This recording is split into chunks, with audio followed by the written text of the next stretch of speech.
Hi friends, இப்போ பார்த்தீங்கன்னா தமிழ் சினிமாவே ஒரு ஆழ்ந்த வருத்தத்தில் இருக்குன்னே சொல்லலாம். இவருக்கு இப்படி ஆச்சா அப்படின்னு சொல்லிட்டு எல்லா ஃபேன்ஸுமே பயங்கர ஷாக்கிங்காக இருக்காங்க. ஒரு காலத்தில் தமிழ் சினிமாவில் ரஜினிகாந்த், கமலஹாசன், விஜயகாந்த், கார்த்தின்ட்டு முன்னணி நடிகர் கலக்கி கொண்டிருந்த நேரத்தில் கிராமத்து கதைகள், குடும்பங்கள் பார்க்கும் படம்னு சொல்லிட்டு மண் வாசனை கொண்ட கதாநாயகனா ஒரு நடிகர் இருந்தார். அவர் தான் மக்கள் நாயகன் ராமராஜன். இன்றும் ராமராஜன்ற பெயரை கேட்டவுடன் பலருக்கு நினைவு வருவது கரகாட்டக்காரன் திரைப்படம் தான். அந்த வண்ணமயமான சட்டைகளும் கிராமத்து கதாநாயகன் கதாபாத்திரங்களும் தான் எல்லாரோட மனசுலயும் டக்குன்னு வரத்துக்கு ஒரு ஞாபகமா இருக்கும். ஆனா அந்த இடத்தை அடைவதற்கு முன்பு ராமராஜன் சந்தித்த போராட்டங்கள்னு பாத்தீங்கன்னா ஏராளமா இருக்கு. சினிமாவில் ஒரு பெரிய குடும்ப பின்னணி இல்லாமல், எந்த ஒரு பெரிய ஹீரோவின் ஆதரவும் இல்லாமல், தன்னுடைய திறமையால் மட்டும் மெதுவாக முன்னேறி ஒரு கட்டத்தில் தமிழ் சினிமாவில் முன்னணி கதாநாயகர்களுக்கு இணையாக உயர்ந்தவர் தான் இந்த ராமராஜன். சிறுவயதிலிருந்து சினிமா மீது அவருக்கு மிகப்பெரிய ஆர்வம் இருந்தது. அந்த காலத்தில் சினிமாவில் நடிப்பது என்பது அவ்வளவு எளிதான விஷயமும் கிடையாது. இன்றைய காலத்தை போல சமூக வலைதளங்கள் அப்போது இல்லை. ஆடிஷன் வாய்ப்பு என்பதும் கிடையாது. சினிமாவுக்குள் நுழைய அவர் பெரிதாக போராட வேண்டிய தேவை இருந்தது. ஆனால் ராமராஜனுக்கு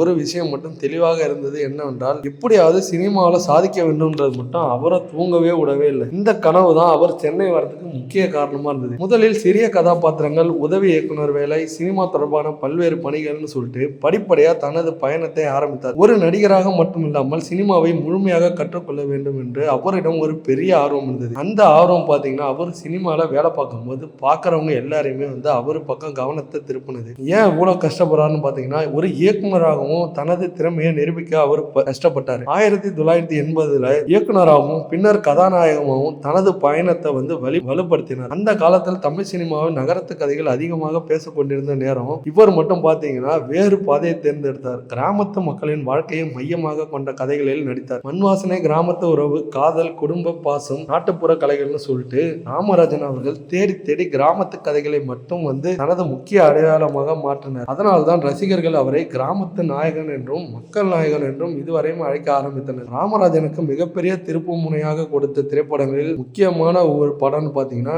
நம்ம ஊரு நல்ல ஊரு. அதன் பிறகு அவருடைய ஹீரோ இமேஜ் வேகமாக வளர ஆரம்பிச்சது. எங்க ஊர் பாட்டுக்காரன், எங்க ஊர் காவல்காரன், செண்பகமே செண்பகமே, ஊர் விட்டு ஊர் பாட்டுக்கு நான் அடிமை, தங்கமான ராசான்னு சொல்லிட்டு பல வெற்றி படங்களில் நடித்து இவருடைய தனி பாதையை நிரூபித்தார். அதனால் இந்த வெற்றிகளும் மிஞ்சிய ஒரு படம் தான் கரகாட்டக்காரன். 1989 வெளியான இந்த திரைப்படம் ராமராஜன் சினிமா வாழ்க்கையை மட்டுமல்லாமல் தமிழ் சினிமாவின் வரலாற்றை மாற்றிய திரைப்படமாக மாறியது. கங்கை அமரன் இயக்கத்தில் உருவான இந்த படத்துக்கு பார்த்தீங்கன்னா ராமராஜன், கனகா ஜோடி சேர்ந்து நடிச்சிருப்பாங்க. இளையராஜா இசை, கிராமத்து பின்னணி, கங்கை அமரன் நகைச்சுவை உணர்வு, கவுண்டமணி செந்தில் காமெடின்னு சொல்லிட்டு நிறைய விஷயம் படத்துக்கு மிகப்பெரிய வெற்றியா மாறினது. திரைப்படத்தின் காமெடி காட்சிகளை இன்றைக்கும் ரசிகர்களால் மறக்கவே முடியாது. குறிப்பாக கவுண்டமணி செந்தில் காமெடி எல்லாமே பார்த்தீங்கன்னா சினிமாவில் இதுவரையும் ஒரு எடுத்துக்காட்டாகவும் இருக்கு. இப்படி பல வெற்றி படங்களை கொடுத்து நம்மளை எல்லாரையுமே அவரு பக்கம் திரும்ப வச்சாரு. இப்படி நமக்காக கஷ்டப்பட்டு ஒரு பாதையை உருவாக்கி இன்னும் மக்கள் மனதில் இருக்காருன்னா அந்த ராமராஜன் அவர்கள் சினிமா மேல கொண்ட பாசம் மற்றும் அவருக்கு கொண்ட காதல் தான் முக்கியமான ஒரு இது. இப்போ பார்த்தீங்கன்னா அவரு உடல்நல குறைவால ரொம்பவே கஷ்டப்பட்டு இருக்காராம். சீக்கிரமா